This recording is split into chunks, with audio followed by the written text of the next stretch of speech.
తెలంగాణ ప్రజలందరికీ నమస్కారం. గతంలో నేను విజిలెన్స్కు ఒక ఫిర్యాదు ఇచ్చిన. ఈ అవుట్సోర్సింగ్ ఏజెన్సీలో చాలా పెద్ద ఎత్తున అవుట్సోర్సింగ్ ఉద్యోగులను దోచుకుంటున్నాయి. అంతేకాకుండా చాలామంది బినామీ పేర్లతోని ఉద్యోగాలు చేపించుకుంటారు, రెండేళ్ళు జీతాలు ఎత్తుతున్నారు. ఈ విధంగా ఫిర్యాదు చేయడం జరిగింది. మొత్తానికి ప్రభుత్వం ఎంక్వైరీ చేస్తూ ఉంది చాలా రోజులకెళ్ళి. మరి ఈరోజు వాళ్ళ కుంభకోణం మొత్తం బయటపడ్డది. ఇదంతా కూడా వాళ్ళ దగ్గర రికార్డు చేయాలి. ఈరోజు అవుట్సోర్సింగ్ ఉద్యోగుల యొక్క కష్టం ఏ విధంగా ఉంటుందంటే చాలా భయంకరంగా ఉంటుంది. అంటే వ్యక్తి చాకిరీ లెక్కనే చేయించుకుంటారు. ఎందుకంటే వాళ్ళు పర్మనెంట్ ఉద్యోగం కాదు. మమ్మల్ని ఎవరి కోపం వచ్చినా మమ్మల్ని తీసి అవతల పడేస్తారు అని మనం మొన్న శ్రీధర్ ఆత్మహత్య విషయం కూడా చూసినాం. కాబట్టి ఏం చేయలేని నిస్సహాయ స్థితిలో దాదాపు 15-20 ఏళ్ళు అందులో పనిచేసి ఉన్నారు. కాబట్టి ఎక్కడికి పోలేని పరిస్థితులలో వాళ్ళు ఉంటారు.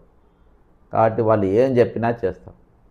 ఇటువంటి దౌర్భాగ్యమైన పరిస్థితులలో వాళ్ళు ఉద్యోగం చేస్తూ ఉంటే ఈరోజు వాళ్ళ కష్టాన్ని ఏ విధంగా వాళ్ళ రక్తాన్ని పీల్చుకొని తాగుతున్నటువంటి ప్రైవేట్ ఏజెన్సీల నుండి అవుట్సోర్సింగ్ ఉద్యోగులకు విముక్తి కల్పించాలని మనం పోరాటం చేస్తున్నాం.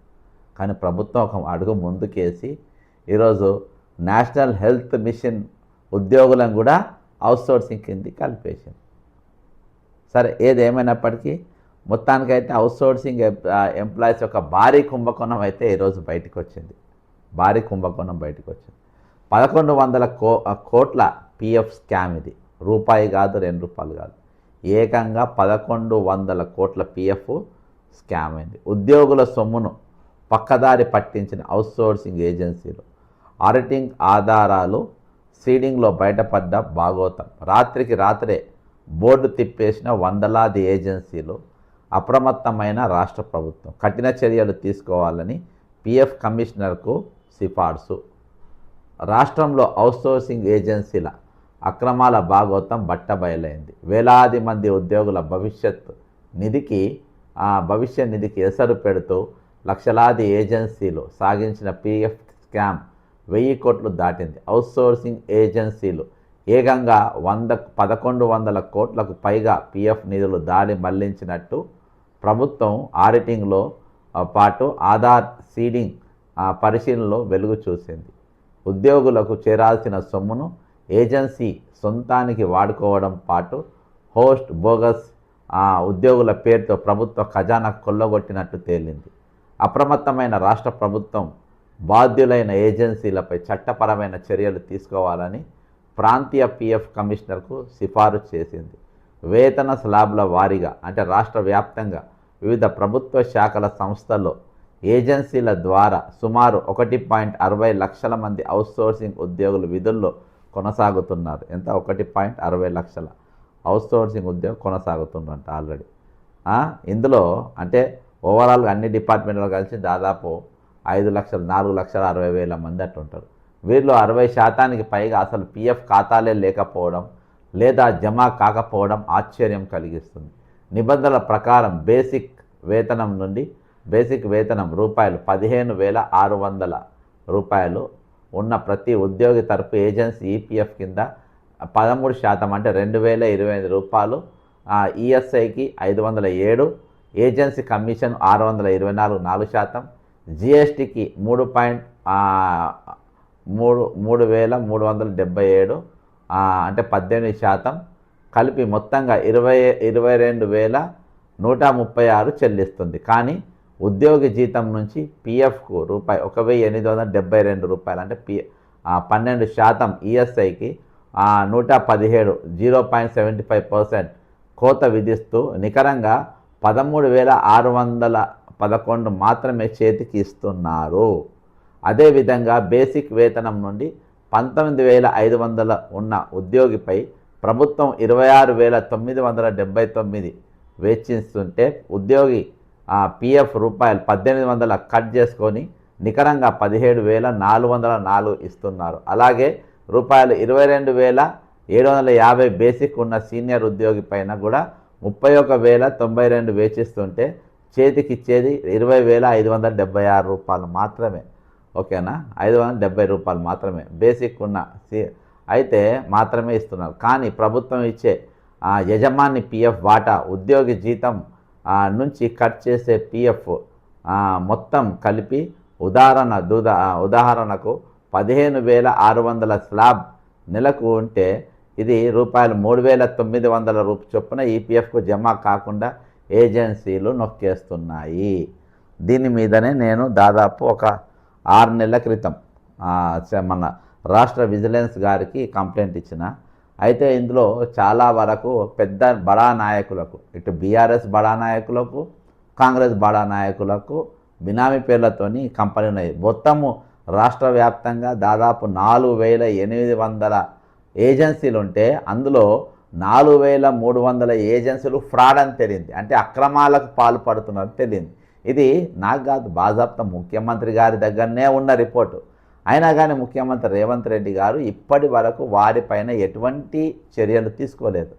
ఇదే విధానం ఈరోజు వీళ్ళ దగ్గర కూడా, ఎవరు మన ఆర్టీసీలో పనిచేసేటటువంటి మరి అప్రెంటిస్ వాళ్ళ దగ్గర, డ్రైవర్ల దగ్గర, కండక్టర్ల దగ్గర కూడా ఇదే విధంగా వాళ్ళు కట్ చేసుకుంటూ వాళ్ళ పైసలు వచ్చేది. ఈరోజు వాళ్ళు డిపో ఎక్కినా లేకుంటే బస్సు ఎక్కినా టికెటింగ్ ఎక్కినా వాళ్ళు ఒకసారి స్టార్ట్ అయితే వాళ్ళు పొద్దుగా పోతే సాయంత్రం వరకు కష్టపడి ఒళ్ళు ఊనం చేసుకొని సంపాదించే డబ్బులు అందులోకెళ్ళి పిఎఫ్ రూపాయి కటింగ్ల పేరుతో ఏజెన్సీలు ఇంత భయంకరంగా దోచుక తింటూ ఉన్నాయి.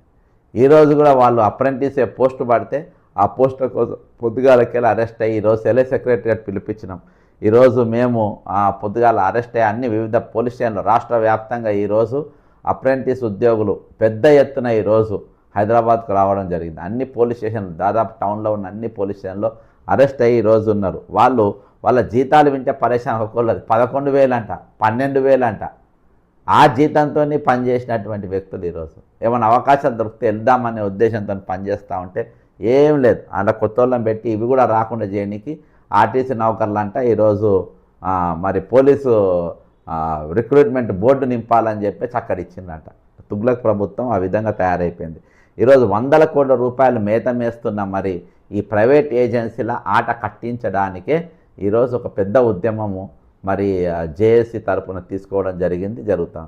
మొత్తానికి 100 కోట్ల కోత, మొత్తం 1.60 లక్షల మంది అవుట్సోర్సింగ్ సిబ్బంది వేతన బడ్జెట్ పరిశీలిస్తే, అంటే ఇంతమంది చూసిండ్రు, 4,60,000 మంది ఉంటే వాళ్ళు చూసింది ఎంత, 1,60,000 లక్షల మంది అవుట్సోర్సింగ్ సిబ్బంది వేతన బడ్జెట్ పరిశీలించారు ప్రస్తుతం ప్రభుత్వం. అయితే ఒకసారి మనం ఇంకా ముందుకు పోయే ముందు అయితే ఆల్రెడీ ఇందులో ఉన్న ఉద్యోగులు కష్టపడుతూ ఉంటే ఈరోజు ఇందులోకి వీళ్ళను ఎవరిని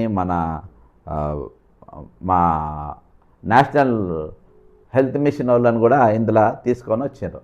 అర్థమైందా? అంటే ఈరోజు ఆల్రెడీ వాళ్ళని ఎత్తేయాలనే ఆలోచనతో ప్రభుత్వం ఉండాల్సింది పోయి ఈరోజు వాళ్ళు పక్కన పెట్టేసి ఈరోజు వీళ్ళని తీసుకొచ్చి నెత్తి మీద పెట్టుకున్నారంటే ఇక ఎంత దౌర్భాగ్యం చెప్పండి.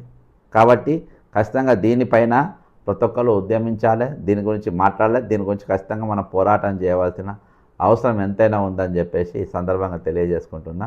మరి అంతేకాకుండా ఈరోజు మరి టోటల్గా ఈ 100 కోట్ల రూపాయలు ఏ విధంగా మేత మేసిండ్రంటే మొత్తం 1.60 లక్షల మంది అవుట్సోర్సింగ్ సిబ్బంది వేతన బడ్జెట్ పరిశీలిస్తే ప్రభుత్వం ప్రతి నెల ఒక ఉద్యోగిపై స్లాబ్ల ఆధారంగా 22,136 నుంచి 31,092 వరకు వెచ్చిస్తుండడంతో ఏటా మొత్తం అవుట్సోర్సింగ్ వేతన బిల్లే రూపాయలు 4,500 కోట్లకు పైగా దాటుతోంది. ఇందులో పిఎఫ్ జమా కాని 60% పైగా ఉన్న ఉద్యోగులు ప్రాథమిక లెక్కలు తీస్తే 15,600 బేసిక్ పొందే ఒక్క ఉద్యోగి ఏటా జమా కావాల్సిన పిఎఫ్ నిధులు 3,900 ఇంటూ 12 వేసుకుంటే 46,800 రూపాయలు తేలుతుంది. మరి ఇప్పుడు ఈ డబ్బంతా ఎక్కడికి పోయింది? ఈ పైసలన్నీ ఏడాది పోయినాయి. సరే, గోస్ట్ ఉద్యోగుల దందా, బోర్డు తిప్పేసిన వందలాది ఏజెన్సీలు, కేవలం పిఎఫ్ ఎగబేతతో ఏజెన్సీలు ఆగలేదు. ప్రభుత్వం అనుమతించిన పోస్టుల సంఖ్య క్షేత్రస్థాయిలో పనిచేస్తున్న సిబ్బందికి పొంతన లేకపోవడం, గోస్ట్ అంటే బోగస్ ఉద్యోగుల దందా బయటపడింది. ఆధార్ సీడింగ్ ప్రక్రియను మొత్తం మా ప్రభుత్వం తప్పనిసరి చేయడంలో అసలు లేని ఉద్యోగాల పేర్లతో ప్రతి నెల కోట్లాది రూపాయలు వేతనాలు తీసుకున్నది. దీనిపైన ఇచ్చినటువంటి సరే నేను ఫిర్యాదు ఇచ్చిన, ఇక చాలామంది చాలా రకాలుగా నడిచింది. సరే ఏది ఏమైనప్పటికీ మొత్తానికి వీళ్ళ దొంగతనం బయటపడ్డది. ఈరోజు వాళ్ళపైన కఠినమైన చర్యలు తీసుకోవాలని. అన్నగారు నమస్తే. అన్నగారు నమస్కారం. మిమ్మల్ని లైవ్లో తీసుకున్నా. అయితే సంతోషం అన్నగారు. ఏందనంటే అదే పిఎఫ్ స్కాము చూసినాం కదా. అవునన్నా. పిఎఫ్ స్కాము ప్లస్ ఇందులో బోకస్ ఉద్యోగులు, గోస్ట్ ఉద్యోగుల దందా, దీనిపైన గతంలో విజిలెన్స్ కూడా నేను ఫిర్యాదు చేయడం జరిగింది ఇదే అంశం పైన. ఏందన్న మరి గీళ్ళ సొమ్ము తినడానికి ఇవాళ నా దగ్గరికి ఇంకో బాధితులు వచ్చిండ్రు, ఆర్టీసీ అవుట్సోర్సింగ్ ఎంప్లాయీస్. అవును, ఆర్టీసీ వాళ్ళు ఇవాళ చెలో సెక్రటరియట్ ఇచ్చినాము, అన్ని జిల్లాలకు వెళ్ళి వచ్చిండ్రు. పొద్దుగాలకి వెళ్ళి అరెస్ట్ అయ్యి ఇప్పుడే బయటకు వచ్చినాము. ఇవాళ పోలీస్ స్టేషన్లో మేము కూర్చున్నప్పుడు అంతా ఇదే చర్చ. మాకు 11,000 అంటే వాళ్ళ జీతం అన్ని కట్టింగ్లు పోయి. ఆర్టీసీ అవుట్సోర్సింగ్ 11,000 12,000 ఎట్టి చాకినంటే ఇక రాకుడే వాళ్ళు మెకానిక్లు కదా, అప్రెంటిస్ రాకుడు. ఇక పోస్టులు పడ్డాయని సంతోషంగా అప్లై చేసినట్ట 28,000 మంది అప్లై చేస్తే అవి తీసుకుపోయి పోలీస్ రిక్రూట్మెంట్ బోర్డుకి అప్పచెప్పిండ్రట. ఇక అలా కూర్చున్నప్పుడు మేము పోలీస్ స్టేషన్లో ఖాళీగా కూర్చున్నప్పుడు అంతా ఇదే చర్చ. ఇలా వెలుగు పేపర్లు వచ్చింది కదా ఈ గోష్ఠులు. ఏందన్న ఇంత దారుణంగా తిన్నారు పైసలు? మనము గత 3 సంవత్సరాల నుంచి కూడా ఇదే కదా మొత్తుకుంటున్నాం. ఏజెన్సీలు ఈపీఎఫ్ కట్టడం లేదు, ఈఎస్ఐలు కట్టడం లేదు. ఇంకొక విషయం ఏంటంటే జిఎస్టీ కూడా చాలా ఏజెన్సీలు కట్టడం లేదు. యాక్చువల్ గా ఒక ఏజెన్సీ ప్రతి నెల 20వ తారీఖు నాడు ఈపీఎఫ్, ఈఎస్ఐ, జిఎస్టీ కట్టి ఆ యొక్క అవుట్ సోర్సింగ్ ఉద్యోగస్తుడికి బిల్లు చేయాలి. ఇక్కడ ఏం జరుగుతుందంటే ఏజెన్సీల అధికారులు కుమ్మెక్కై ఇట్లాంటి అడగకుండా ప్రతి నెల ఆయన బిల్లు పంపడం, వీళ్ళు గవర్నమెంట్ పంపడం, జీతాలు రావటం, ఇది జరుగుతా ఉంది ఇక్కడ. మనం అసలు మేము ఎన్ని నివేదికలన్నా ఎన్ని ఇంటర్వ్యూలు ఇచ్చినాం అనుకున్నాం అన్న. ఇదంతా మనం అది ఇప్పుడు ఒకటి గాని బయటపడుతుంది. చాలా సందర్భాల్లో కూడా మీడియా వారు కూడా మీరు ఏదైనా ఒక భూమి ఆక్రమిస్తే భూమి ఆక్రమించరు, 50 కోట్ల భూమి 10 కోట్ల భూమి ఆక్రమించాలని వేస్తున్నా. ఇక్కడ మనుషుల మీద 100 కోట్ల 1000 కోట్ల వ్యాపారం జరుగుతుంది. ఒక్కసారి మా వైపు కూడా చూడమని చెప్పి మేము అనేక మీడియా మిత్రులకు కూడా మేము తెలియజేయడం జరిగిందన్న. అందులో భాగంగా అయితే ఇప్పుడు ప్రభుత్వం మనము తొందరలోనే మళ్ళొకసారి ఇందిరా పార్క్ వేదికగా మహాధర్నాకు ప్లాన్ చేస్తున్నాం అన్న. మనం ఒకటే డిమాండ్, ఏజెన్సీలు హటావో, అవుట్ సోర్సింగ్ ఉద్యోగస్తులకు బచావో అంతే. రెండోది వచ్చేసి ఏ ఏజెన్సీలు అయితే ఇప్పటి వరకు ఈపీఎఫ్, ఈఎస్ఐ కట్టలేదో వాళ్ళ దగ్గర నుంచి ప్రతి రూపాయి వసూలు చేసి ఆ ఉద్యోగస్తులకు ఖచ్చితంగా చెల్లించాలి. అలాంటి ఏజెన్సీల ఓనర్ల పైన క్రిమినల్ చర్యలు కూడా పెట్టి జైలుకు పంపించాలనేది మన డిమాండ్. ఈ 3 డిమాండ్లతోని మనం పెద్ద ఎత్తున ధర్నా చేద్దామన్నా.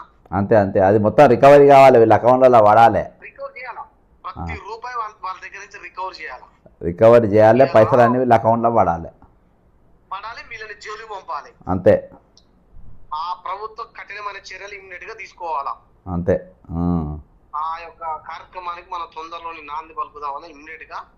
ఇవాళ మేము కూడా దీనికి సంబంధించిన మీద మేము రాష్ట్ర జేఏసీ కమిటీ కూడా పునరాలోచన చేసింది. మనం అనేక సార్లు చెప్పినామన్నా 100 కోట్ల 1000 కోట్ల రూపాయలు ఇవాళ ఇంట్లో కూర్చొని. మాకు ఒక మిత్రుడు చెప్పిండు, వికారాబాద్ లో ఏజెన్సీ అంటనా, సైకిల్ మీద వచ్చి ఏజెన్సీ స్టార్ట్ చేసిండు. ఇక వికారాబాద్ లో అంట దగ్గర ఒక 50-100 కోట్లు ఉంటదంట నా తక్కువ ఆస్తి.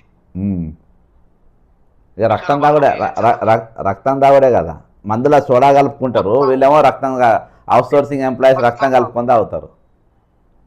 ఇంకొకటి భద్రాద్రి కొత్తగూడెం జిల్లాలో మెడికల్ కాలేజీలలో అసలు ఒక్కొక్కరి దగ్గర 4 లక్షల రూపాయలు వసూలు చేసి మీకు ఉద్యోగం ఇస్తా అని చెప్పి 4 లక్షల రూపాయలు వసూలు చేసి ఆ ఉద్యోగాలు ఇవ్వకుండా వాడు బోర్డు తిప్పేసిన మొత్తం పాపం అందరి దగ్గర.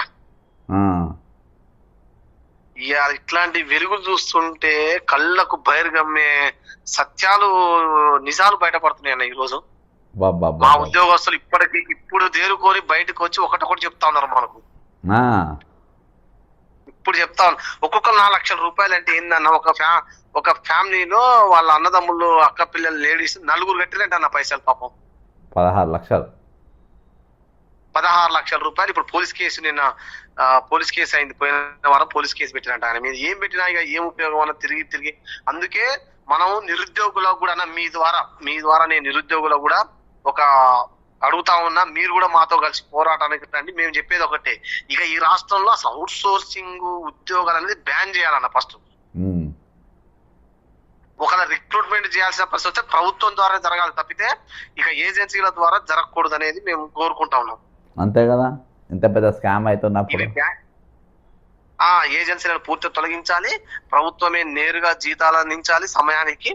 అవి ఉద్యోగాల రిక్రూట్మెంట్ ఏం జరిగినా కూడా ప్రభుత్వం ద్వారానే జరగాలి తప్పితే మళ్ళీ ఇట్లాంటి థర్డ్ పార్టీ ద్వారా ఎటువంటి రిక్రూట్మెంట్ జరగొద్దు అని చెప్పి మీ ద్వారా మేము నిరుద్యోగులను కూడా కోరుతా ఉన్నాం. మాకు కూడా సహాయ సహకారాలు అందించమని, రేపు జరగబోయే మహాధరణ కూడా వారు కూడా మాకు సంఘీభావం కూడా తెలపాలని కోరుకుంటా ఉన్నాం.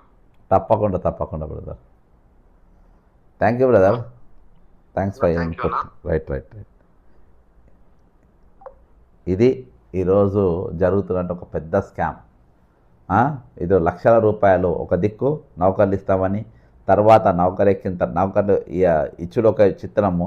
సరే పైసలు తీసుకున్నాక నౌకరు ఇచ్చిన మరి ఆ నౌకర్లను మళ్ళా ఈ విధంగా మళ్ళీ వాళ్ళ పిఎఫ్లు కట్ చేసుకోవడం, వాళ్ళ ఈఎస్ఐలు కట్ వాళ్ళ డబ్బులు కట్టకపోవడం, జిఎస్టీలు కట్టకపోవడం, ఈ విధంగా ఇష్టం వచ్చినట్టుగా చేస్తూ వీళ్ళందరి మీద కూడా విజిలెన్స్ ఎంక్వైరీ జరగాలి. వాళ్ళ దగ్గర పైసలు మొత్తం రికవరీ చేయాలి. ఒక్కొక్క దగ్గర డబ్బు మొత్తం కంప్లీట్గా రికవరీ చేయాల్సిన అవసరం ఖచ్చితంగా ఉందని తెలియజేసుకుంటున్నా. ఇక ఫైనల్గా మనం రిటైర్డ్ ఉద్యోగుల యొక్క పరిస్థితి మొత్తానికి జేఏసీ మళ్ళొకసారి ఒక ఉత్తరం రాసింది. ఒక సర్క్యులర్ రిలీజ్ చేసింది.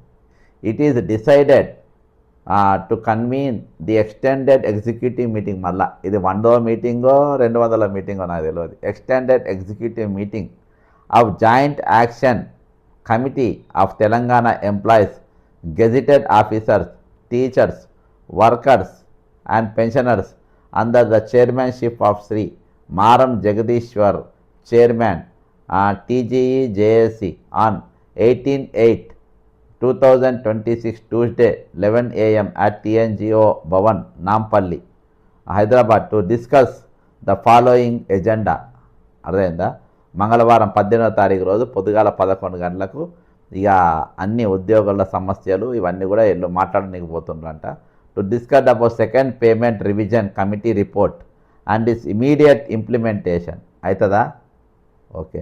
ఇంక్లూడింగ్ 6 పెండింగ్ DS RDLతో సహా కలిపి ఇది ఎక్స్టెండెడ్ మీటింగ్. ఇప్పటిదాకా నేను చూసిన ఎక్స్టెండెడ్ మీటింగ్ వల్ల ఇవాళ దాకా ఒక్క మీటింగ్ది ఒక్కటి కూడా ఈరోజు మీరు సాధించలేకపోయారు. To discuss about CPS to OPS including 1/9/2024 before notification, ఇది పెన్షన్లది కూడా తీయాలని.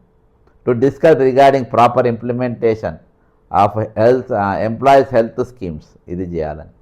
Any other items with the permission of the chair. ఇక వేరే కూడా మాట్లాడచ్చు. అంటే వేరే అంటే ఇక రిటైర్డ్ అయిన వాళ్ళు 101 మంది, మొన్న అసన్పర్తిలో టీచర్తో కలిపి 101 మంది వాళ్ళు చచ్చిపోయారు.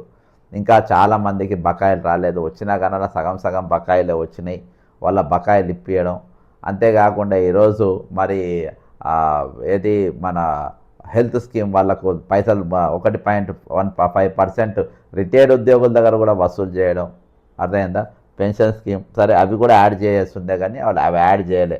There for all the central TGE JSC extended executive meeting members and chairman and convenor of all district, ఇక మొత్తం అందరినీ కూడా రమ్మన్నారు.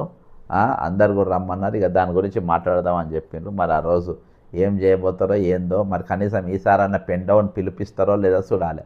కనీసం ఈసారన్న పెన్ డౌన్ పిలుపునిచ్చి ఈసారి ఈ 6 మన రిటైర్మెంట్ వల్ల బకాయిలు, మిగిలిన బకాయిలు మొత్తం ఏకకాలంలో చెల్లించాలనేది ఒకటి. ఇంకోటి రెండో అంశం ఏంటంటే ఈరోజు OPS CPSను OPSగా మార్చడం, ఇమ్మీడియట్గా మార్చడం అనేది చాలా ఇంపార్టెంట్. అంతేకాకుండా ఒక PRC, ఇప్పుడు రెండో PRC కూడా ఇక కొన్ని రోజులు అయితే 2 PRCలు ఒకసారి మొదటి PRC ఒక PRC 6 DAలు చెల్లించే వరకు మరి పెన్ డౌన్ చేస్తే అనే కార్యక్రమము ఈరోజు మీరు ఎన్ని చేసినా దండగానే. మా మధ్యాహ్నం పూట నల్ల బ్యాచ్లు పోయినాయి, అప్పుడప్పుడు నిరసలు తెలపాలని పోయినాయి, టోటల్గా అన్నీ పోయినాయి. ఆల్రౌండ్గా మొత్తానికి ఒక పెద్ద బిస్కెట్ అయితే మిగిలింది. కనీసం ఇప్పటికైనా మీరు పెన్ డౌన్ పిలుపునివ్వండి. ఇవే కాకుండా ఇంకో కొన్ని ఇష్యూస్తో కలిపి మీరు పెన్ డౌన్ ఇవ్వండి. పెన్ డౌన్ మీరు ఒకసారి ఇస్తే అన్ని ఇష్యూస్ కూడా సాల్వ్ అయిపోతాయి. అందరు కూడా ఈరోజు ఆ ఉద్యోగులు, ప్రభుత్వ ఉద్యోగులతో సహా రిటైర్డ్ ఉద్యోగులు కూడా అందరు నెమ్మదిగా ప్రశాంతంగా వాళ్ళ డ్యూటీలు వాళ్ళు చేస్తారు. ఇక ఖాళీలో నింపాలనే ఆలోచన ప్రభుత్వానికి ఏ విధంగా ఉందనేది మనం చూస్తూనే ఉన్నాం. కాబట్టి వాళ్ళకి ఆ చిత్తశుద్ధి లేనే లేదు. కాబట్టి ఈరోజు మరి సంఘాలు ఇప్పటికైనా 207 సంఘాలు ఉన్నాయి. ఒక సంఘం కాదు, 2 సంఘాలు. నాకు తెలిసి 18వ తారీఖు 207 సంఘాలు వస్తాయి. 207 సంఘాలు కూడా ఇమీడియట్గా మీరు పెన్ డౌన్ అనేది ఒక పిలుపియాల్సిన అవసరం ఎంతైనా ఉన్నది. ఈరోజు ఉద్యోగుల భద్రత లేదు. రిటైర్డ్ ఉద్యోగుల దగ్గర ఈరోజు ఒక మాఫియా కట్ చేస్తున్న తీరుగా 1.5% జీతాలకి వెళ్ళి కట్ చేసుకొని ఇవాళ పోలీస్ డిపార్ట్మెంట్ ఎరియర్స్ లేవంట. మనం పొద్దుగాలకి వెళ్ళి ఇప్పటిదాకా అరెస్ట్ పెట్టేసాము. వాళ్ళు చెప్తుండే ఎరియర్స్ వస్తలేవంట వాళ్ళకు. అర్థమైందా? వాళ్ళకి ఎరియర్స్ వస్తలేవు, పిఆర్సీలు వస్తలేవు. ఈరోజు పోలీసులు కూడా గడుసులు అంటే నీతి నిజాయితీని పనిచేసే వాళ్ళకు గడుసులు చాలా కష్టంగా ఉన్నటువంటి పరిస్థితి. కాబట్టి ఈరోజు ఇప్పటికైనా ప్రభుత్వం మన సంఘాలు ఆలోచన చేసి పోలీస్ సంఘం కూడా మీరు బయటకు వచ్చి మీరు గట్టిగా ఉద్యోగుల తరఫున మాట్లాడాల్సిన అవసరం ఉంది. ఓపీఎస్ల గురించి మాట్లాడాల్సిన అవసరం ఉంది. పోలీస్ డిపార్ట్మెంట్ యొక్క వాళ్ళ సంక్షేమం గురించి మాట్లాడాల్సిన అవసరం ఉంది. వాళ్ళ కష్టాలు, వాళ్ళ నష్టాలు, వాళ్ళ బాధల గురించి కూడా మాట్లాడాల్సిన అవసరం ఉంది. హోంగార్డ్ల ఇష్యూస్ కూడా మీరు మాట్లాడాల్సిన అవసరం ఉంది. హోంగార్డ్లకు ఈరోజు వాళ్ళు వెట్టి చాకిరీ చేస్తున్నట్టే, సమాన పని సమాన వేతనం అనేది వాళ్ళకి లేదు. ఈరోజు వాళ్ళకి హెల్త్ స్కీమ్ లేదు. సరే పని చేసినా చేయకుండా వాళ్ళకి ఏమైనా అనారోగ్య సమస్య వస్తే ఈరోజు ప్రభుత్వం నుండి వాళ్ళకు ఒక పథకం లేదు, ఏం లేదు. కాబట్టి పథకంగా కాదు, కనీసం ఒక వెసులుబాటు అనేది వాళ్ళకు కల్పించాల్సిన అవసరం ఉంది. ఎందుకంటే ఈరోజు వాళ్ళు కూడా ఎంతైనా కష్టపడి వాళ్ళు డ్యూటీలు చేస్తున్నారు. కాబట్టి హోంగార్డ్ల గురించి ప్రభుత్వం ఖచ్చితంగా ఒక లైన్ అనేది ఖచ్చితంగా తీసుకోవాల్సిన అవసరం ఉంది. చాలా శ్రద్ధతోని ఈరోజు ఆర్టీసీ పెట్టాల్సిన పరీక్షలు హోంశాఖలో ఉన్నటువంటి పోలీస్ రిక్రూట్మెంట్ బోర్డు పెడుతుందని పెట్టాలన్న ఉత్సాహము ఈరోజు మరి పోలీస్ డిపార్ట్మెంట్లో పనిచేస్తున్న హోంగార్డ్లు కూడా వాళ్ళు కూడా సక్రమంగా పనిచేసేటట్టుగా, వాళ్ళకు అన్ని ఇబ్బందులకు వెళ్ళి బయటేసేటట్టుగా ప్రభుత్వం ఆలోచన చేస్తే మరీ బాగుంటుందని చెప్పేసి మేము విజ్ఞప్తి చేస్తున్నాం. ఒకటి మాత్రం ప్రభుత్వం గుర్తు చేసుకోవాలి. ఇవాళ నేను కేవలము ఒక రోజు ముందు, అంటే మొన్నటి రోజు నా దగ్గరకు వచ్చిండ్రు ఆర్టీసీ అప్రెంటిస్ వాళ్ళు. నేను 13వ తారీఖు రోజు మనం చలో సెక్రటరీ అని ఇద్దామని చెప్పినాం. నిన్న పోస్టర్ రిలీజ్ చేస్తాం. 24 అవర్స్ రాష్ట్ర వ్యాప్తంగా వందలాది మంది మరి ఆర్టీసీ అవుట్సోర్సింగ్ అవుట్సోర్సింగ్ ఎంప్లాయీస్, అదే వీళ్ళు అప్రెంటిస్కి సంబంధించిన వాళ్ళు దాదాపు వందలాది మంది హైదరాబాద్ అన్ని జిల్లాకు కనీసం ఒక 50-100 మంది ప్రతి జిల్లాకెళ్ళి హైదరాబాద్ చేరుకున్నారు. ఆయా ప్రాంతాలలో అనేక పోలీస్ స్టేషన్ల అంటే ఒక 24 గంటల లోపు ఒక పిలిపిస్తే అంతమంది చేసుకున్నప్పుడు ఒక ప్లాన్ చేసుకుని ఒక పద్ధతి ప్రకారం ఒక పిలుపునిచ్చి చలో హైదరాబాద్, చలో సెక్రటరియట్, చలో అసెంబ్లీ, చలో రాజ్భవన్ అని 3 ఒక పిలుపుని ఆశా వర్కర్లను, అవుట్సోర్సింగ్ ఎంప్లాయీస్ను, నిరుద్యోగులను, రిటైర్డ్ ఉద్యోగులను, అదే కాంట్రాక్ట్ ఉద్యోగులను, గెస్ట్ టీచర్లను, గెస్ట్ ఉద్యోగులను, ఈ ఆర్టీసీకి సంబంధించినట్టు రిమూవల్ అయిన 600 మందిని, అవుట్సోర్సింగ్లో రిమూవల్ అయిన 632 మందిని, వాళ్ళందరినీ ఒకటేసారి ఈ ప్రభుత్వ బాధితులందరినీ ఏకకాలంలో చలో హైదరాబాద్ అని పిలిపిస్తే హైదరాబాద్ మీద పడుతుందంటే మీరు నిలబడతారా? వాళ్ళందరినీ కూడా సమకూర్చే దమ్ము సత్తా నాకున్నది. ఈరోజు బీఆర్ఎస్, బీజేపీ అన్నీ మూసుకొని కూర్చోవచ్చు. ఇవాళ ప్రజలే ప్రతిపక్షం.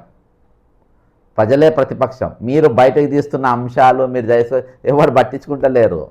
నేను బీఆర్ఎస్ నాయకులు, బీజేపీ నాయకులు మీరు ఆ స్కాము ఈ స్కామ్ అని వేసి మీరే మీ అకౌంట్లతో మీరే లైకులు షేర్లు కొడితే ఎవరు పట్టించుకుంటలేరు. మిమ్మల్ని ఎవరు నమ్ముతలేరు. అర్థమైందా? ఈరోజు ప్రజల పెయిన్, వాళ్ళు ఏదైతే బాధపడుతున్నారో ఆ బాధను ఈ బాధ మేము తీరుస్తాము అని చెప్పినప్పుడే అది వెళ్తుంది. అర్థమైందా? నిన్నటి దినాన కోదండరామ్ను నిరుద్యోగులు అడ్డగించారు. ఓకేనా? వాళ్ళందరూ బీఆర్ఎస్ మీటింగ్లో స్పీచ్లు ఇచ్చారు. ఆ ప్రోగ్రాం చాలా పెద్దది. ఒకవేళ వాళ్ళు అడ్డగించిన వాళ్ళల్లా వాళ్ళు కాక వేరే కొత్త వాళ్ళు నీట్రోళ్ళు అడ్డగిస్తే పెద్ద న్యూస్ అయిపోయేది. అది ఈరోజు ఎందుకు కాలేదనుకుంటున్నావు?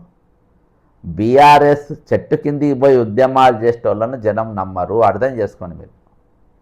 నేను సస్పెండ్ అయ్యి 2.5 సంవత్సరాలు అవుతుంది. ఇప్పటికి నేను ఒక జెండా కిందికి ఎందుకు పోతలేను? ఒక వేరే పార్టీ జెండాకి ఎందుకు పోతలేను? నాకు ఏది ఇండివిజువల్గా ఏది కావాలనుకుంటే నేను వాళ్ళతో మాట్లాడి వాళ్ళ అవసరాన్ని బట్టి నేను స్పందించగలుగుతాను ఇమీడియట్గా. కానీ మీరు ఆ విధంగా స్పందించలేరు. మీకు ఒక డైరెక్షన్ కావాలి, పైనకి ఒక లిడ్ రావాలి. కాబట్టి ఈరోజు మనం నష్టం చేసుకుంటున్నాం.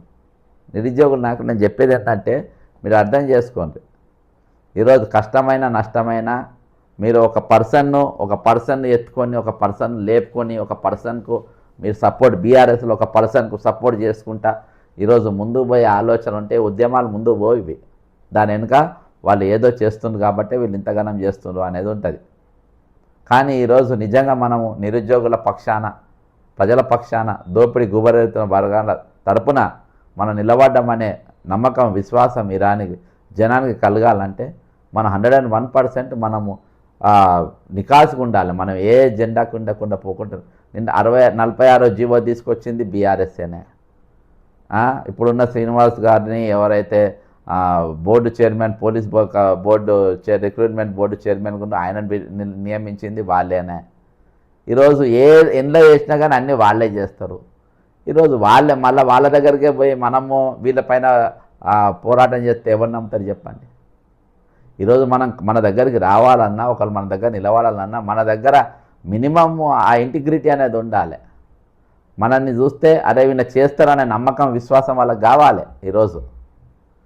కాబట్టి నేను నిరుద్యోగ సంఘ నాయకులు అనే వారికి నేను చెప్పేది ఏంటంటే ఈరోజు మీరు ఏదైనా ఉద్యమం చేస్తే ఇండివిజువల్గా చేయండి. పొలిటికల్ ఎజెండా లేకుండా చేస్తేనే వాళ్ళకు మనం న్యాయం చేయగలుగుతాం. దీని వెనుక నిన్నటిదాకా 10 సంవత్సరాలు రాష్ట్రాన్ని ఏలినటువంటి వాళ్ళు నాయకత్వంలో దాదాపు 40 లక్షల మంది నిరుద్యోగులు. ఈ ప్రభుత్వం వచ్చిన తర్వాత ఇంకో 5 లక్షలు 6 లక్షలు పెరగవచ్చు. ఓకేనా? ఈరోజు వాళ్ళు ఏం చేయగలిగినారు, వీళ్ళు ఏం చేస్తున్నారు? ఈరోజు వీళ్ళకు ఉద్యోగాలు ఇస్తే నౌకర్లు పైసలు ఇవ్వాల్సి వస్తాయని మొత్తం దోచుకొని తిన్నారు. గత 10 సంవత్సరాలు ఇదే అవుట్సోర్సింగ్ ఏజెన్సీలు ఈపీఎఫ్తోని దగా కంపెనీతో దోచుకోలేదా? ఇలా వెలుగు పేపర్లోకి వచ్చింది. ఇంతకుముందు నేను మాట్లాడినా కూడా ఇదంతా అక్కడి హయాంకి వెళ్ళి మొదలైనవి. ఒక్క నిమిషం బ్రదర్. నమస్కారం బ్రదర్. లైవ్ కట్ చేసే ముందు ఫోన్ చేశాను మీరు. సరే, లాస్ట్ మేము ఒక క్వశ్చన్ అడుగుదామని చేసిన, లైవ్లో తీసుకున్నా. అయితే ఏంటంటే నేను ఒక ఫిర్యాదు ఇచ్చి ఉంటే ఒక 6 నెలల కింద ఏంటంటే ఈ ప్రైవేట్ ఏజెన్సీలు ఈపీఎఫ్ పైసలు గుంజుకుంటుండ్రు, వాడుకుంటుండ్రు, స్కామ్ చేస్తుండ్రు, పిఎఫ్ కడతలేరు అని ఒకటి. రెండవది ఏంటంటే బోకస్ నియామకాలు, గోస్ట్ నియామకాలు అంటారు. ఇవాళ అది మన పేపర్లో వచ్చింది, వెలుగు పేపర్లో. అయితే అది ఆ గోస్ట్ దానిపైన కూడా కంప్లైంట్ ఇచ్చింది నేనే 6 నెలల క్రితము. సరే, ఇప్పుడు ఆ గోస్ట్ నియామకాలు ఈపీఎఫ్ మింగిన ఏజెన్సీలను రద్దు చేయాలని నీకంటే ముందు పులి లక్ష్మణ్ గారిని కూడా నేను లైన్లో తీసేయాలని మేము ఉద్యమం చేస్తూ ఉంటే ఈరోజు ఎన్హెచ్ఎం ఉద్యోగులను తీసుకుపోయి అవుట్సోర్సింగ్ ఏజెన్సీల ద్వారా వాళ్ళ కింద పెట్టిన మిమ్మల్ని అంటే ఏట్ల తీయనోడు గూట్ల తీయగలుగుతారా అనేది ఇప్పుడు అక్కడ ఫెయిల్ అయ్యి దాదాపు 1150 కోట్ల రూపాయలు దోసుక తిన్నారు అని చెప్పేసి వచ్చింది. 11,500 కోట్లు మింగినరు. మరి ఇక్కడ రేపు మన పైసలు మరి మీకెట్లా గ్యారంటీ ఇస్తారు? మీకెట్లా వాళ్ళు అంటే అవుట్సోర్సింగ్ కింద ఎన్హెచ్ఎంఎస్ వాళ్ళు పనిచేయగలుగుతారు అనేది ఎట్లా విశ్వాసం కల్పించగలుగుతారు? అదే కదా సార్, ఇప్పుడు అది కూడా వితౌట్ ప్రియర్ ఇంటిమేషన్, ఎలాంటి ఇన్ఫర్మేషన్ లేకుండా ఒక్క సింగిల్ రాత్రిలో కాంట్రాక్ట్ లో ఉన్న ఉద్యోగులందరూ తీసుకొచ్చి అవుట్ సోర్సింగ్ వ్యవస్థ చేసిండ్రు. మళ్ళీ ఇంకోటి ఏంటంటే సార్, ఎన్నో సంవత్సరాల నుండి చేస్తున్న వివిధ ఏజెన్సీల కింద చేస్తున్న ఆ ఉద్యోగులందరినీ తీసుకొచ్చి ఇప్పుడు కార్తికేయ ఏజెన్సీలు వేసిండ్రు. అయితే వీళ్ళందరూ ఈ పిఎఫ్ బ్యాలెన్స్, ఈపీఎఫ్ బ్యాలెన్స్ ఈ దీంట్లో చూస్తే వీళ్ళ ఎక్స్పీరియన్స్ మళ్ళీ కొత్తగా స్టార్ట్ అయింది. అంటే 0 డే గురించి స్టార్ట్ అయింది. ఇప్పుడు మళ్ళీ కార్తికేయ ఏజెన్సీ నుండి షిఫ్ట్ కాగానే వాళ్ళు చెక్ చేసుకుంటే పాత ఏదైతే వేరే ఏజెన్సీలో వర్క్ చేసినంతా ఎండ్ అయిపోయింది. మళ్ళీ ఇప్పుడు కార్తికేయ ఏజెన్సీ రాగానే మళ్ళీ 0 నుండి స్టార్ట్ అయింది. అంటే వీళ్ళ ఇన్ని సంవత్సరాలు వాళ్ళు చేసినట్టు ఎక్స్పీరియన్స్ పోయింది, సర్వీస్ పోయింది. మళ్ళీ ఫ్రెష్ గా మళ్ళీ కొత్త ఎక్స్పీరియన్స్, మళ్ళీ కొత్త ఎక్స్పీరియన్స్. అట్లనే ఇంకో బ్యాలెన్స్ ఏంటంటే వీళ్ళు ఇప్పుడు మళ్ళా ఈ కంటిన్యూయేషన్ ఉంటే బాగుండేది. మళ్ళీ ఇప్పుడు కొత్త ఎక్స్పీరియన్స్ స్టార్ట్ అయ్యేసరికి వీళ్ళు ఏదైతే సర్వీస్ కి సంబంధించిన ఉందో లాస్ట్ క్యాలిక్యులేట్ చేస్తే అతి తక్కువ అమౌంట్ వస్తున్నది వీళ్ళకి, పిఎఫ్ అమౌంట్. అది డిస్కంటిన్యూ అయింది కదా సార్. బ్రదర్ నేను అడిగేది ఏంటంటే, అంటే ఇప్పుడు మన ఉద్యమము మీ జేఏసీ కూడా ఒక స్ట్రాంగ్, మీరు ఏం చేయాలంటే, అంటే ఇది మీకు మంచి అవకాశం. ఆల్రెడీ నిన్ననే 1100 కోట్ల స్కామ్ల ఏజెన్సీలు దొరికిపోయినాయి. అవి ఎత్తేయాలని ఒక దిక్కు ఉద్యమం జరుగుతూ ఉంది. కాబట్టి మేము ప్రొఫెషనల్స్ ఇప్పుడు మా చేతుల మేము నిత్యం మా మైండ్, మా ఆత్మ, ప్రాణ, దేహం అనేది 3 కూడా పేషెంట్ పైనే ఉండాలి. అది ఏ రూపకంగా పనిచేసినా చేస్తేనే మేము ఒక ప్రాణాన్ని కాపాడగలుగుతాం, మేము టెన్షన్ లేకుండా పనిచేయగలుగుతాం. ఇప్పుడు మమ్మల్ని ఇంత ఇబ్బంది పెట్టి చేసినప్పుడు మాకు తెల్లారి ఇది చేయాలన్నా, కుటుంబాన్ని గడపాలన్నా, లేకుంటే పేషెంట్లకు సేవ చేయాలన్నా అన్న 3 అంశాలతో ఇబ్బంది పడుతున్నాం. దయచేసి మమ్మల్ని ఇది చేయండి అని మీరు మళ్ళొక రీప్రజెంటేషన్ ప్రిన్సిపల్ సెక్రటరీకి, హెల్త్ మినిస్టర్కు, లేబర్ కమిషనర్కు మీరు అందరికి కూడా మళ్ళొకసారి ఇవ్వండి బ్రదర్. ఒక పెద్ద ఉద్యమం చేద్దాం. ఇవాళ మేము చెలో సెక్రటరియట్ చేసినాం, ఏది అవుట్సోర్సింగ్ ఉద్యోగులు అప్రెంటిస్లా చేసినాము. ఇవాళ ఎట్లానంటే అసలు నేను ఊహించలే, ఇంటెలిజెన్స్ వాళ్ళు ఊహించలే, అంతమంది వచ్చిండ్రు. వారు 20-30 మంది వస్తా అనుకున్నారు, కానీ జిల్లాకు 50కి వెళ్ళి 100 మంది లోపు ప్రతి జిల్లాలకు వెళ్ళి కదిలిండ్రు. అన్ని పోలీస్ స్టేషన్లు ఫుల్ అయిపోయినాయి ఈరోజు. కాబట్టి అయితే ఈరోజు నేను చెప్పేందంటే, ఒక ఉద్యమం అనేది బలంగా చేద్దాం.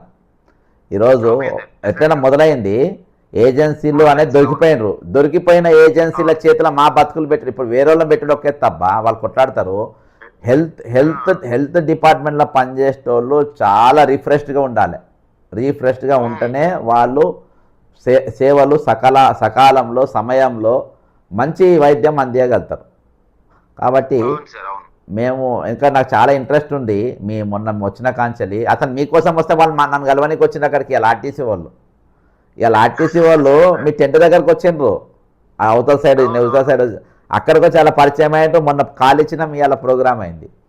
అయితే మీరు ఒక బలమైన ఉద్యమము రీప్రజెంటేషన్ తరపున రకరకాలుగా మీరు చేయండి. ఇమీడియట్గా ఇది రద్దయ్యేటట్టుగా చేయండి. ఒక రౌండ్ టేబుల్ కార్యక్రమం పెట్టండి. ఖచ్చితంగా ఈరోజు నిజంగా హెల్త్ స్కీమ్ అయితే NHMS వాళ్ళు అయితే స్వేచ్ఛగా మంచి జీతాలండి. వాళ్ళకి రెగ్యులరైజేషన్ కాకుండా కనీసం ఒక కార్పొరేషన్గా నన్న వాళ్ళని గుర్తించాలి. మినిమం జాబ్ ప్రొటెక్షన్ అనేది వాళ్ళకి ఇవ్వాల్సిన అవసరం ఉంది. ఏజెన్సీ వ్యవస్థను ఎత్తేసి సమాన పని సమాన వేతనం కింద ఇవ్వాల్సిన అవసరం ఉందని చెప్పి మీరు డిమాండ్ చేస్తే బాగుంటుంది. సమాన పనికి 100% గ్రాస్ సాలరీ క్యాడర్ ఫిక్సేషన్ చేసి సరిపోతుంది. ఇంకోటి ఏంటంటే సార్, 2018 నుండి ఫలానా మహేందర్ పేరు పైన దేశ ప్రభుత్వం ఏం చేస్తుందంటే 5% ఇంక్రిమెంట్ ఆల్రెడీ పెంచి ఆ బడ్జెట్ ని వీళ్ళకి కేటాయిస్తుంది. ఆ పెంచిన బడ్జెట్ మాకు ఇవ్వండి అన్నా కూడా ఇవ్వట్లేదు.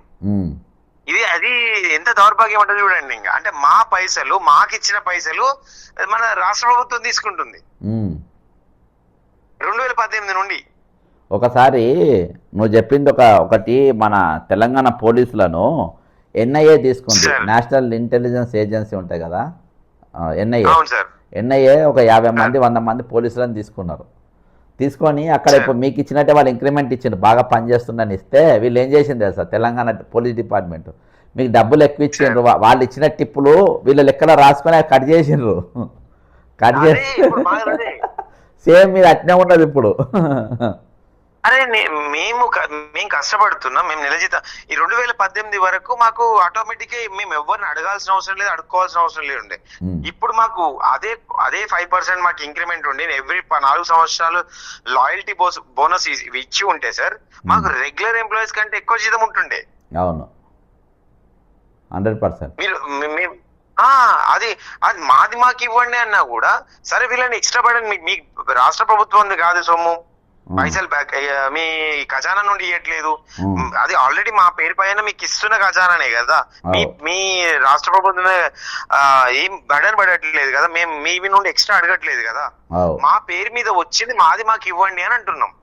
మా పైసలు మీరు మేము ఎక్కువ ఆర్టీఐ పోలేక చేసినాం, ఆర్టీఐ చేసినాం సార్. ఇక్కడ మన నేషనల్ ఎన్హెచ్ఎం స్కీమ్ ఢిల్లీ వాళ్ళకి పెట్టినాం. మేము ఆల్రెడీ ఎవ్రీ క్యాడర్ లో ఉన్న ప్రతి ఎంప్లాయీ మీద 5% పెంచే మీకు ఇస్తున్నాము. మీ రాష్ట్ర ప్రభుత్వంని మీరు అడుక్కోండి. మీ బడ్జెట్ కూడా దానికి కేటాయించినాము. ఆ బడ్జెట్ కూడా మేము రిలీజ్ చేస్తున్నాము ఓకే బ్రదర్, ఒక అని చెప్పు. చెప్పేసి ఆర్టీఐ. ఇప్పుడు ఆర్టీఐ రిప్లై నీ దగ్గర ఉందా? ఉంది సార్, జర నాకు పంపుతావు అది? నేను పంపిస్తా మీకు. నాకు పంపండి. ఖచ్చితంగా దీని మీద మనం ఫైట్ మేము చేద్దాం. ఖచ్చితంగా దీని మీద మనం ఫైట్ చేద్దాం. మేము ఇక్కడ ఇప్పుడే పంపిస్తా నేను. Okay brother, okay brother. Thank you brother. I'm with you always when ever you call. Right right right. ఇది ఇప్పుడు వీళ్ళకు వచ్చిన పైసలు కూడా వీళ్ళకి ఇస్తలేరంట. వీళ్ళకు అర్థమైందా? 5% అవి కూడా ఈరోజు వాడుకుంటారంట. ఇంత దౌర్భాగ్యానికి దిగబడ్డారు. నాకు తెలిసి ఇవాటిది కాదు, ఇది తెలంగాణ వచ్చిన కాంచెల్లి స్కామ్ జరుగుతూనే ఉంది. ఏది ఏమైనప్పటికీ ఇవన్నీ కొన్ని ఇష్యూస్, కొన్ని మనం అట్లా టచ్ చేసినాం. ఒకటి, ఈరోజు అప్రెంటిస్ వాళ్ళే ఆర్టీసీ ఉద్యోగాలు నేరుగా ఆర్టీసీ వాళ్ళే కల్పించాలి, నంబర్ 1. రెండవది, ఇప్పుడు ఏదైతే మరి స్కామ్లు జరిగిందో ఏజెన్సీ వ్యవస్థను తక్షణం ఎత్తేసేయాలి. తక్షణం ఎత్తేసి దాన్ని కార్పొరేషన్గా, ఈరోజు అవుట్సోర్సింగ్ ఉద్యోగులు అందరినీ కార్పొరేషన్గా చేయాలి. అంతేకాకుండా ఎన్హెచ్ఎంఓస్లో కూడా వాళ్ళకు ఒక స్కేల్ ఇవ్వాలి. వాళ్ళ కేంద్రంకి వచ్చే పైసలు వాళ్ళకి ఇవ్వాలి. మీరేమైనా రాష్ట్ర ప్రజలకు వాళ్ళు సేవ చేస్తున్నారు, మీరేమైనా రాయల్టీ బోనస్ ఇవ్వాలి తెలుసుకుంటే దానికి ఇవ్వండి. 3వది. 4వది, రిటైర్మెంట్స్ వల్ల బెనిఫిట్స్ ఏకకాలంలో మొత్తం చెల్లించాలి. 18వ తారీఖు ఏదైతే జేఏసీ మీటింగ్ పెట్టిందో ఆ మీటింగ్లో మరి ఎక్స్టెండెడ్ మీటింగ్ పెట్టిందంటే అందరు పాల్గొంటారు. అందులో మీరు ఈ ఉద్యోగులకు, రిటైర్డ్ ఉద్యోగులు రావాల్సిన బకాయిలు కూడా ఇవ్వాలనే పాయింట్ మీరు పెట్టండి. అందులో మీటింగ్కి వచ్చే కూడా అందరు రిటైర్డ్ కావాల్సిన వాళ్ళే రేపు. అంతేకాకుండా ఓపీఎస్ అనేది కూడా అది మీరు అంశం ఆల్రెడీ పెట్టుకున్నారు. 1.5% బేసిక్ శాలరీకి ఏదైతే కట్ చేస్తుందో దాన్ని ఇమీడియట్గా మీరు ఇది చేయాలి. ప్లస్ హోంగార్డుల గురించి కూడా ఈరోజు ఆలోచన చేయాలి. వాళ్ళదైతే ఎవరు పట్టించుకుంటారు, హోంగార్డులైతే ఎవరు మాట్లాడతలేరు. అర్థమైందా? ఇటు పోలీస్ డిపార్ట్మెంట్ మాట్లాడతలేదు, పోలీస్ సంఘాలు మాట్లాడతలేవు, ఇటు ఈ సంఘాలు మాట్లాడతలేవు. వాళ్ళు మొత్తం నా ఘాట్, అర్థమైందా? బీచ్ చాదర్ ఘాట్ లెక్క వాళ్ళు అయిపోయారు. అదే దోబిగా కుట్ట నా ఘాట్కా అన్నట్టు గర్కా నా ఘాట్కా లెక్క ఈరోజు వాళ్ళు అయిపోయింది. కాబట్టి ఈరోజు వాళ్ళని ఎవరో ఒకరు తీసుకొని వాళ్ళ అంశం మాట్లాడాల్సిన అవసరం అసోసియేషన్ పైననే. ఇవన్నిటి కూడా నేను పాల్గొంటా కాబట్టి నేను టచ్ చేసేది చేస్తా. కానీ పూర్తి కాలంగా మీరు ఒకరు వాళ్ళను దత్తత తీసుకోవాలి. వాళ్ళ ఉద్యమాన్ని మీరు దత్తత తీసుకొని వాళ్ళ హక్కులు సాధించడానికి ప్రయత్నం చేయాలని చెప్పేసి కోరుకుంటూ, దయచేసి ఈ వీడియోను మీరు స్కిప్ కాకుండా లాస్ట్ వరకు చూడండి, కామెంట్ చేయండి, షేర్ చేయండి. జై తెలంగాణ, అమరవీరులకు జోహార్లు.